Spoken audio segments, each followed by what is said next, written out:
Hello guys, welcome back. பொதுவாக நம்ம YouTube சேனலில் தனியார் நிறுவனத்தில் இருந்து ஜாப் நோட்டிஃபிகேஷன் கொடுத்துருந்தாங்கன்னா எஜுகேஷன் பர்பஸ்க்காக உள்ளே என்ன கண்டென்ட் இருக்குது, அது நமக்கு பயனுள்ளதாக இருக்குமா அப்படிங்கிற கண்ணோட்டத்தில் பார்ப்போம். அந்த வகையில் இன்றைக்கி பார்த்தீங்கன்னா அவங்க ஃபார்மசி இண்டஸ்ட்ரி அப்படிங்கிற நிறுவனத்தில் இருந்தால் ஜாப் நோட்டிஃபிகேஷன் வந்து கொடுத்துருக்காங்க. இங்கே ரோல் அப்படின்னு எடுத்துக்கிட்டிங்கன்னா ஹெல்ப்பர் ரோலுக்கு தான் இப்போதைக்கான இந்த ஜாப் நோட்டிஃபிகேஷன் வந்து அவங்க ரிலீஸ் பண்ணியிருக்காங்க. எலிஜிபிலிட்டி, அதாவது என்ன படிச்சிருக்கணும் அப்படிங்கிறத கொடுத்துருக்காங்க. 10th 12th ITI diploma any degree படித்தவங்க விண்ணப்பிக்கலாம் அப்படிங்கிறத கொடுத்துருக்காங்க. அதாவது 10th படித்தவங்க 10th குவாலிஃபிகேஷனை வச்சு அப்ளை பண்ணுவாங்க. இல்லை ஐடிஐயோ டிப்ளமோவோ என்ன படிச்சிருக்காங்களோ அந்த குவாலிஃபிகேஷனை வச்சு அப்ளை பண்ணுவாங்க. அதுக்கப்புறமா ஒர்க் லொக்கேஷன் எடுத்துக்கிட்டிங்கன்னா சென்னையில் புதுப்பாக்கம் அப்படிங்கிற லொக்கேஷன் அப்படிங்கிறத கொடுத்துருக்காங்க. டியூட்டி ஹவர்ஸ் 8 மணி நேரம் அப்படிங்கிறத கொடுத்துருக்காங்க. எக்ஸ்பீரியன்ஸை பொறுத்த மட்டும் வரைக்கும் fresher experience candidate can apply அப்படிங்கிறத கொடுத்தாச்சு. அதாவது ஃப்ரெஷராக இருந்தாலும் அப்ளை பண்ணலாம் அப்படிங்கிறத கொடுத்துட்டாங்க. அண்டு இல்லை எக்ஸ்பீரியன்ஸ் இருக்குது அப்படின்னாலும் அவங்களும் அப்ளை பண்ணலாம் அப்படிங்கிறத கொடுத்தாச்சு. அதை தொடர்ந்து அவங்க ஜெண்டர் கேட்டகரியில் மெயில் மட்டும்தான் கொடுத்துருக்காங்க. ஆண்கள் மட்டும்தான் அப்ளை பண்ண முடியும் அப்படிங்கிறத கொடுத்துருக்காங்க.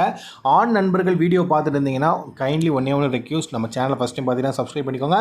மேலும் சென்னையில் நோட்டிஃபிகேஷன் வேணும்னு நீங்கள் ஆசைப்பட்டீங்கன்னா கமெண்ட் பாக்ஸில் சென்னை ஜாப்ஸ்னு மறக்காமல் கமெண்ட் பண்ணுங்கள், ஓகேங்களா?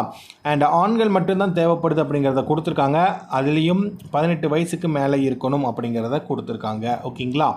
அதை தொடர்ந்து பார்த்தீங்கன்னா டோட்டல் நம்பர் ஆஃப் ஓப்பனிங்ஸ் வந்து கொடுத்துருக்காங்க.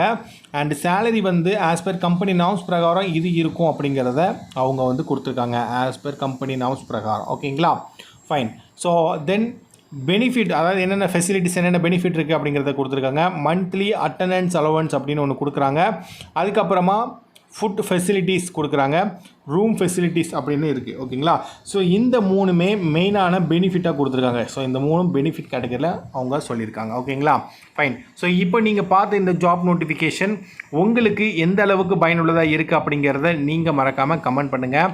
அண்ட் உங்கள் நண்பர்கள் யாராவது சென்னையில் ஜாப் நோட்டிஃபிகேஷன் தேடிட்டு இருந்தாங்கன்னா அவங்களுக்கு இந்த வீடியோவை நீங்கள் மறக்காமல் ஷேர் பண்ணுங்கள். அது மட்டும் இல்லை நண்பா, நீங்கள் ஃபர்தராக இன்னும் சென்னையில் வேறு நிறைய வீடியோஸ் போடுங்க பிரதர் அப்படின்னு சொன்னீங்கன்னா மறக்காமல் சென்னை ஜாப்ஸ்னு கமெண்ட் பண்ணுங்கள்.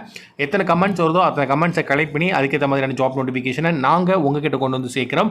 இல்லை சார் எனக்கு இந்த ஊரில் தான் ஜாப் நோட்டிஃபிகேஷன் வேணும் ஆசைப்பட்டீங்கன்னா அது எந்த ஊர் அப்படிங்கிறது மறக்காமல் நீங்கள் கமெண்ட் பண்ணுங்கள். ஸோ நாளைக்கு இன்னொரு ஜாப் நோட்டிஃபிகேஷன் தனியார் நிறுவனத்துலேருந்து கொடுத்துருந்தாங்க அப்படின்னா அதையும் எஜுகேஷன் பர்பஸ்க்காக உள்ளே என்ன கண்டென்ட் இருக்குது அப்படிங்கிறத நம்ம பார்க்கலாம். ஸோ நன்றி, வணக்கம்.